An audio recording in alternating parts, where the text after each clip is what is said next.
की जय। आते हैं भगवान और महाराज सत्यव्रत को चिल्लाने लगते हैं। कहते हैं कि सत्यव्रत ये आखिरी दर्शन है, मेरा दर्शन कर लो, फिर तुम्हें दर्शन नहीं मिलेंगे। राजा सत्यव्रत भागते हुए जाते हैं नदी के पास और भगवान का दर्शन करते हैं। भगवान राजा सत्यव्रत से कहते हैं कि तुम एक वरदान मांग लो, तुमने मेरी सहायता की है इसीलिए मैं तुम्हें वरदान देना चाहता हूँ, बताओ तुम्हें क्या चाहिए। तब राजा सत्यव्रत कहते हैं कि मैं प्रलय देखना चाहता हूँ कि प्रलय कैसे होती है। तब भगवान राजा सत्यव्रत को आशीर्वाद देते हैं और चले जाते हैं। राजा सत्यव्रत आते हैं अपनी कुटिया में, खटिया पर लेट जाते हैं। सुबह जागते हैं तो उन्हें ऐसा लगता है कि प्रलय होने वाली है, पूरी पृथ्वी जलमग्न होने वाली है। वे भागने लगते हैं, पर्वत की चोटी पर पहुंच जाते हैं। थोड़ी देर में पर्वत पर ही पानी आने लगता है। तब भगवान एक नाव लेकर के आते हैं, राजा सत्यव्रत को उस नाव में बैठाते हैं और जाने लगते हैं।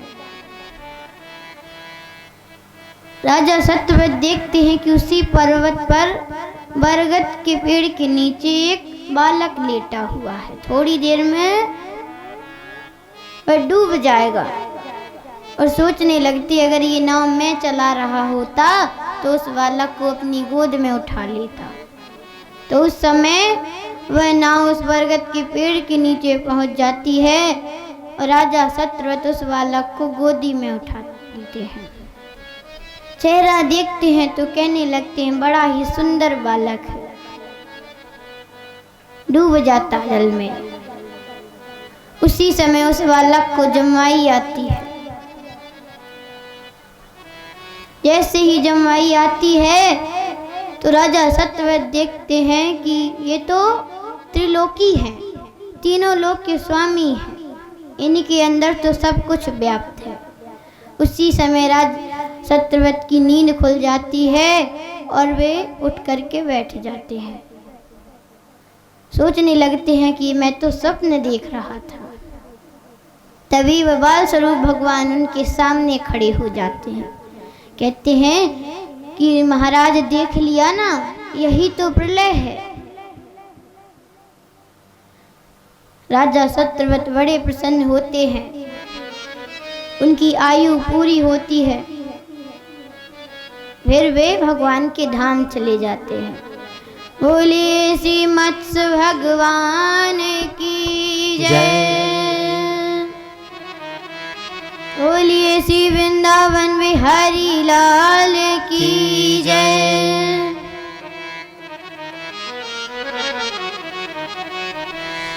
कि कैसा मेला लगाया तूने श्याम, हो कैसा या तूने श्याम, सारी दुनिया जपे तेरा नाम। कैसा मेला लगाया तूने श्याम, सारी दुनिया जपे तेरा नाम। हो कैसा मेला लगाया तूने श्याम, सारी दुनिया जपे तेरा नाम। कैसा मेला लगाया तूने श्याम, सारी दुनिया जपे तेरा नाम। कैसा मेला लगाया तूने श्याम, सारी दुनिया जपे तेरा नाम। तेरा नाम, तेरा नाम, तेरा नाम, तेरा नाम,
कर दिया बेफिकर, माफ चाहे उसे माफ कर। कंस वध कर दिया बेफिकर, माफ चाहे उसे माफ कर।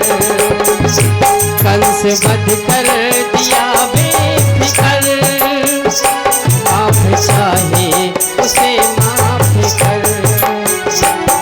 के सुध बुध चले हैं तमाम, के सुध बुध चले हैं तमाम। सारी दुनिया जपे तेरा नाम, कैसा मेला लगाया तूने श्याम। सारी दुनिया जपे तेरा नाम, तेरा नाम,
मूसलाधार बरसात में लिए पर्वत खड़े हाथ में। मूसलाधार बरसात में लिए पर्वत खड़े हाथ में। मूसलाधार बरसात में लिए पर्वत खड़े हाथ में। आई ब्रजवासियों के काम, आई ब्रजवासियों के काम। सारी दुनिया जपे तेरा नाम, ऐसा मेला लगाया तूने श्याम। सारी दुनिया जपे तेरा नाम, ऐसा मेला लगाया तूने श्याम। सारी दुनिया जपे तेरा नाम, ऐसा मेला लगाया तूने श्याम। सारी दुनिया जपे तेरा नाम, ऐसा मेला लगाया तूने श्याम। सारी दुनिया जपे तेरा नाम, तेरा नाम, तेरा नाम, तेरा नाम, तेरा नाम, तेरा नाम, तेरा नाम, तेरा नाम, तेरा नाम। ऐसा मेला लगाया तूने श्याम। सारी दुनिया जपे तेरा नाम, ऐसा मेला लगाया तूने श्याम। सारी दुनिया जपे तेरा नाम, ऐसा मेला लगाया तूने श्याम। सारी दुनिया जपे तेरा नाम।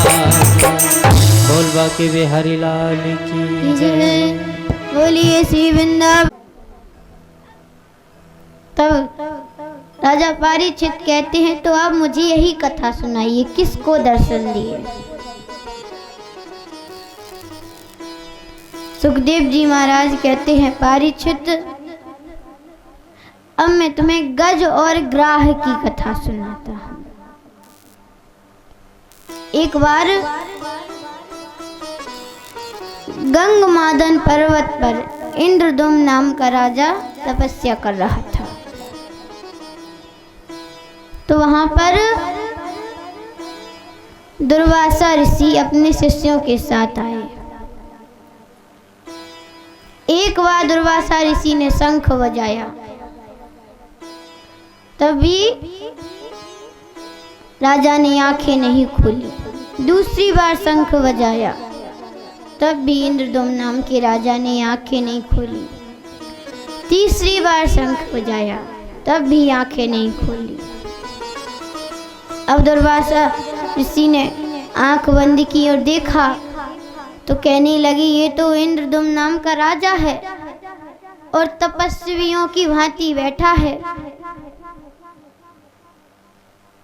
हमने 3 बार शंख बजाया, फिर भी इसने आंखें नहीं खोली। बड़ा क्रोध आता दुर्वासा ऋषि को और वे क्रोध में आकर के श्राप दे देते हैं कि तू हाथी की तरह बैठा है, जा हाथी बन जा। उसी समय वह राजा हाथी बन जाता है। अब राजा सोचने लगता है कि मेरा तो इसमें कोई दोष नहीं है, अकारण ही दुर्वासा ऋषि ने मुझे श्राप दे दिया। अब इससे राजा को भी बड़ा क्रोध आया। सोचने लगे, अब पशु बना दिया है, इससे बढ़ के क्या करेंगे। तब दुर्वासा ऋषि को अपनी सूंड में उठा लेते हैं और पर्वत के नीचे फेंकने लगते हैं। अब पर्वत के नीचे फेंकने लगते हैं तो दुर्वासा ऋषि डर जाते हैं, कहने लगते हैं, अरे मुझे नीचे उतारो, मैं तुम्हें वरदान दूंगा। अब उन्हें ये डर था कहीं गिर गए तो भगवान के पास ना पहुंच जाए सीधे। राजा उतार देते हैं। अब दुर्वासा ऋषि कहते हैं, मैंने बिना सोचे समझे तुम्हें श्राप दे दिया, अब मैं तुम्हें लेकिन वरदान देता हूँ। दुर्वासा ऋषि कहते हैं, तुम में 10,000 हाथियों का बल होगा और तुम मनुष्य की भाषा में बात भी कर सकोगे और स्वयं भगवान तुम्हें दर्शन देंगे। इससे अब गजराज बड़े प्रसन्न होते हैं, वहीं पर बैठ करके तपस्या करने लगते हैं।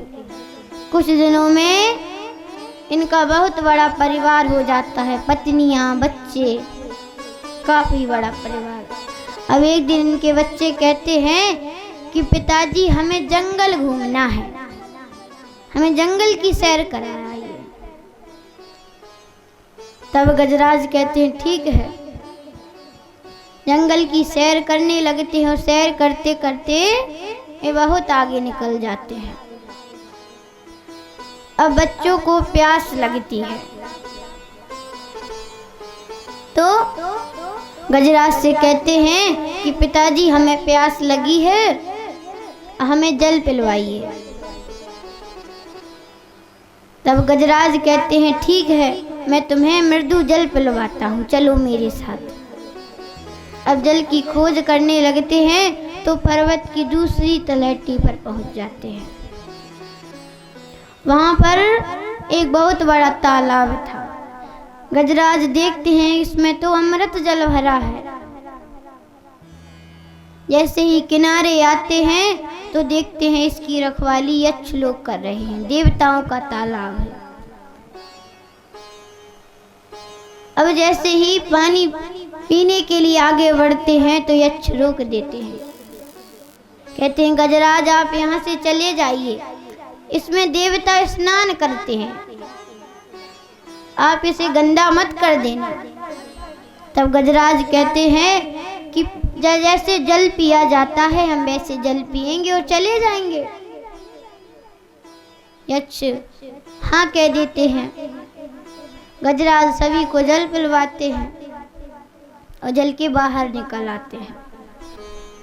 अब जैसे ही जल के बाहर निकलते हैं तो सोचने लगते हैं कि जल पी लिया और पिलवा दिया, लेकिन इस तालाब को देख नहीं सका कि इसकी कितनी गहराई है। सोच ही रहे थे तो सोचने लगे, चलो इसको नाप लेते हैं, कितनी गहराई है तालाब की। अब फिर से जल में प्रवेश कर जाते हैं। 10 कदम आगे बढ़ते हैं तो उन्हें ऐसा लगता है कि कोई मेरा पैर नीचे की ओर खींच रहा है। नीचे देखते हैं तो उन्हें हंसी आ जाती है।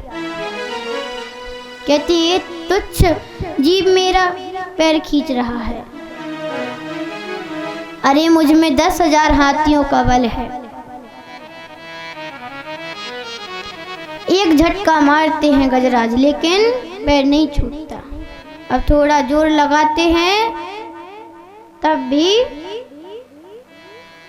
पैर नहीं छूटता। अब खींचे ले जा रहा है ग्राह, मगरमच्छ खींच रहा था पैर, जल की ओर खींचे ले जा रहा। अब गजराज चिल्लाने लगते हैं पत्नियां और बच्चों को, कहने लगते हैं ये मगरमच्छ मेरा पैर खींचे ले जा रहा है, मेरी सहायता करो। बच्चे सहायता करना चाहते थे तो पत्नियां मना कर देती हैं। पत्नियां कहती हैं कि शायद ऐसा ना हो तुम्हारा पैर छोड़े हमारा पैर पकड़ ले, किसी को नहीं जाना जल में। अब गजराज चिल्लाते रह जाते हैं और पत्नियां और पुत्र चले जाते हैं। अब इधर 1 वर्ष तक ऐसे ही चलता रहता है, खींचा तानी। अब जब कोई सहारा नहीं मिला गजराज को, तब भगवान को पुकारने लगा, बोलिए श्री वृंदावन बिहारी लाल की जय।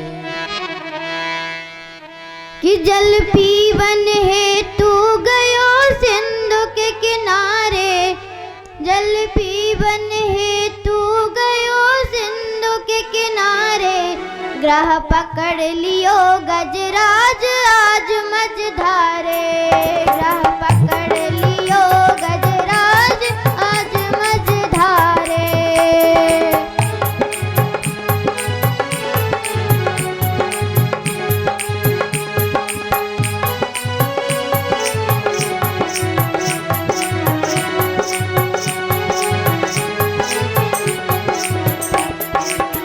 कि जल पीवन हेतु गयो सिंधु के किनारे, जल पीवन हेतु गयो सिंधु के किनारे, ग्रह पकड़ ली